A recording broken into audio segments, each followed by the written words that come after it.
So, you mentioned Woman and Kevin Sullivan. Obviously, well, not obviously, but that's my assumption is that was your gateway to go to WCW, which you did in early '96, and you were on Nitro against Psychosis and things like that, and you became U.S. champion.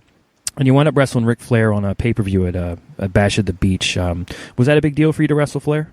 100%, because I don't think you know this, but my uncle, he's actually my stepdad's brother, but he, I knew him as my uncle from I was a little kid, and he was like a strong guy, and he went to Miami High School.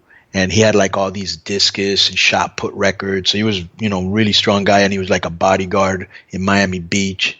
And he had shown me pictures of him where he had wrestled for Florida Championship Wrestling. And but he still, just to show you, like, if you did this today, people would laugh at you.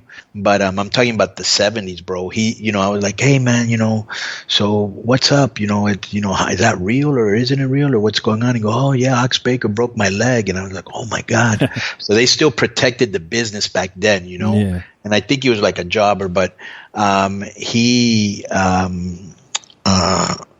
so he one day I remember he used to buy all the wrestling magazines. That's how he used to buy like back in the day, bro. And I don't know if you're young enough or not to remember this, but was PW like Pro PWI, Wrestling Illustrated and all those magazines a big deal when you were growing up? Yeah, and The Wrestler and Inside Wrestling. Right, The Wrestler, right. Those two especially. And you'd always see, like the Sheik with the crimson mask bleeding, or he's throwing a fireball, and you're going, oh my God, what's going on?